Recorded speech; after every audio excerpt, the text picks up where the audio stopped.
Правда, була ще одна книжка, вона вийшла у 1980-ті роки у Пряшові. Я нараз мушу повісти, що книжка була досить неудачна в тому плані, що старі книжки, їх треба вміти видавати, бо принципи транслітерації ніхто не відміняв. Принципи транслітерації – то ті закони, коли ми авторський текст не деформуємо, ми його не калічимо деякими сучасними фразами, ми лим приспособлюємо той текст до чогось того, що відповідає нормам днішньої орфографії, днішньої пунктуації. І, під приміром, до 1917 року писалися такі букви, як Іжиця, Ять, Єр.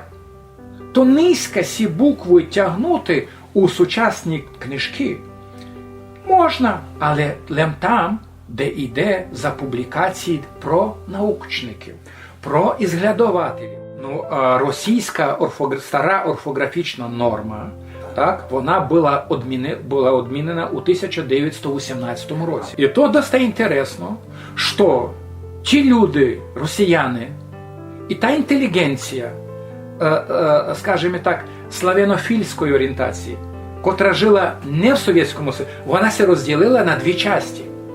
Ті, хто прийняли ту норму, і то тих, котрі не прийняли ту норму. На 99% вони трималися старої орфографічної норми. То значить, були яті, була іжиця, був єр, ці букви.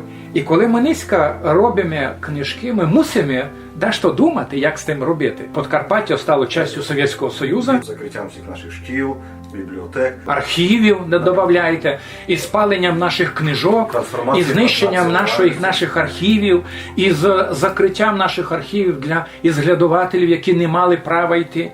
Ви знаєте, інтересно, що то всі були акції одного поля ягоди. У 44-му році була просто знищена русинська традиція письма. Те, що русини мали яті єри, це було пов'язано з російською культурою, це було пов'язано із русофільськими якимись двиганнями, на другому боці це було пов'язано із церковно-слав'янською традицією. І русинам у 18-му році не було хисна міняти свою традицію, вона була силою фактично заказана у 1944-45 роках, бо фактично народ був названий українцями, культура названа українською, і відповідно до того русини мали перейти на український язик. А русинський язик, ви його не могли основати, бо тяжко представити, а як би ви могли прийти у совєтську типографію і вимагати, щоб вам напечатали книжку із ятями. Ні. Ви вже збіглося б 10 цензорів, які б вже дали всі інформації, всі комітети, де треба було дати права. Але на другому боці попозирайте. До 1991 року не можна було не лише цитувати, не можна було написати джерело, яке ви цитуєте, якщо воно було книжка була написана до 1945 року. І я пам'ятаю той час, як один професор по коридорі в університеті йшов і зустрічав мене і казали: Валерію, ви знаєте, а от тепер уже Недзельського можна цитувати. Недзельського можна цитувати? Недзельського? Перебачте. Але історія русинської культури без Недзельського її не можна просто знати. Бо Недзельський – то є і історія карпато-руської літератури. Недзельський – то є і угро-руський театр, монографія. Недзельський – то десятки статей, які були опубліковані в російському, в русинському, в чеському язику. Не в Ужгороді, Прага, в других містах всяде. І 50 років вчені історики не мали можливості коли вони писали за Недзельського, цитувати же, я цитую таку-то книжку. Колись мій научний, научний руководитель Василь Разович Микитась, він воював із тими, знаєте, ідеологами, бо він, як чужий чоловік на Подкарпатті, як емігрант, який приїхав тут вже в совєтські часи, так? Потім він пішов робити вже в Академію наук в Києві, Інститут Шевченка Національної академії наук України, а в той час, доки він тут робив, то много і зробив цінного для нашого краю. І до кінця зробив і маленьку монографію Олександр Духнович. Вона вийшла, якщо мені пам'ять, в 1959 році. Так от він говорив же, а як можна на Подкарпаттю писати за якихось партійно-комуністичних бонзів, коли тут на 90% інтелігенція була пов'язана з церквою, а церква на 100% була пов'язана з інтелігенцією. Як можна говорити за Духновича, це ігнорувати Духновича лише за те, що він був священником? Добре, Духнович священник, Фенцик священник, Сільвай священник, всі. Вшиткі священники. Знаєте, було лише декілька виключень з того правила. Лише декілька виключень.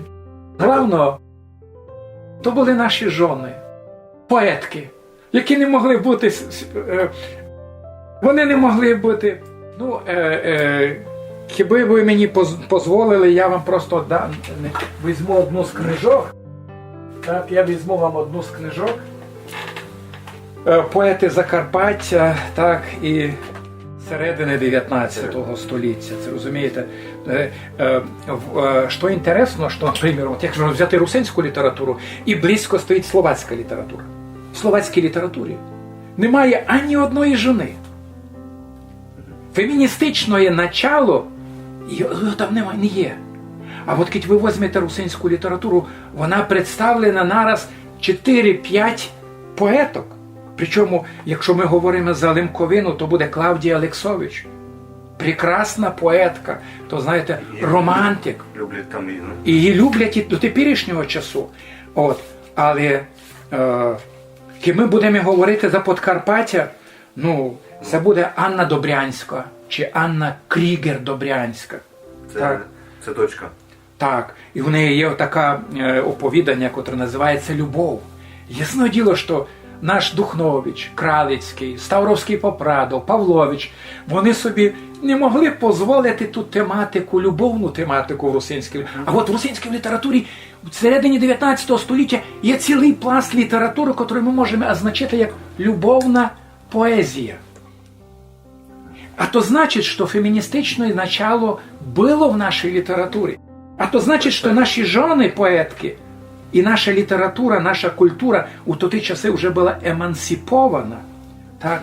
А от Тереза Подгаєцька, у неї теж прекрасний стих «Тоска над убігшим соколом». Це ближе... Діло в тому, що ці дві поетки, за котрих я тепер сказав, так, і Клавдія Олексович, вона жила у Львові, фактично, і це була епоха Олександра Духновича, вони були членами Пряшевського заведення літературного Пряшев.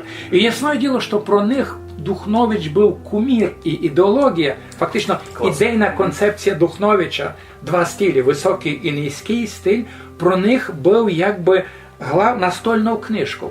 І вони писали так, як вони писали, знаєте, але факт уже тот, ах, Боже мой сильний, деся обернути, смутному серденьку, как радость вернути, серденьку смутному от тяжесної тоски, от горесних вздохов, жалосної поноски, мой смуток єсть тяжкий, я не снесу його, бо я утратила соколка моєго.